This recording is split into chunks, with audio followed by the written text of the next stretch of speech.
Hello again, and welcome to my Battle Pass furniture review for version 6.7. The furniture this time is called Moon Envoy of Silver Radiance, and it's an outdoor-only furnishing that costs 95 load.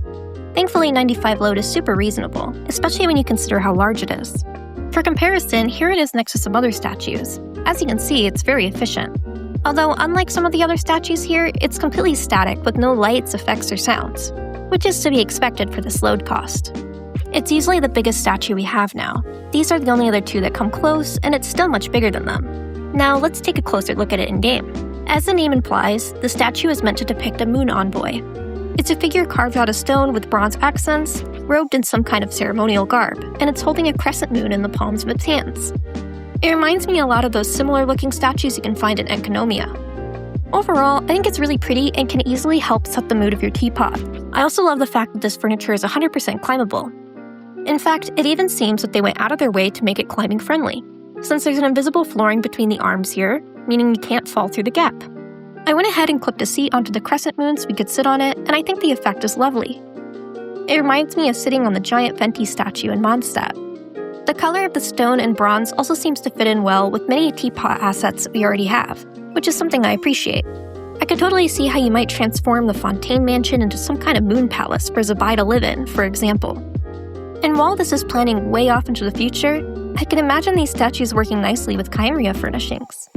Now, the fact that it's so big is a bit of a double-edged sword in my opinion.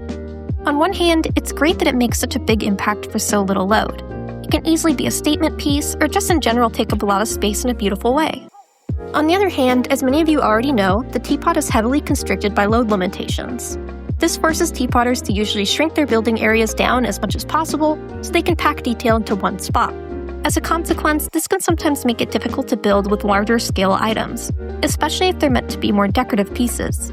That being said, it's totally possible to shorten the statue by sinking the base down, so that helps give it some versatility. Also, we do have a good amount of statues, and there will surely be more and more to come in the future, so I don't see this statue as something that's particularly rare or unique personally. However, overall, this may just be me nitpicking here. I just wanted to point out some stuff to consider. I still really like it, honestly. Moving on to build ideas for this, the first thing that comes to mind is a more spooky and sinister build. Lots of candles, red lighting, and so on to create this ominous-looking shrine. In my mind, this fire in the front could be a place to burn some kind of offerings. I think you could totally run with this idea and make something really cool. And naturally, you could instead make something more serene and moon-inspired, which is probably its actual intended purpose. Of course, you don't need to make this sort of shrine build, it just happens to be something I can show quickly. In fact, I'd love for you to share your build ideas in the comments if you feel like it. So let's wrap this up with my recommendation. Would I recommend this? I definitely would. Just keep in mind the caveats I listed earlier, that at the end of the day, it is just a statue that doesn't actually do anything. And in my opinion, we're likely to get plenty more statues in the future. And that the size could be a good or a bad thing for you depending on how you like to build and what you might have in mind. But I think most people would agree that it's really pretty, and the load cost being reasonable is something that anyone can appreciate.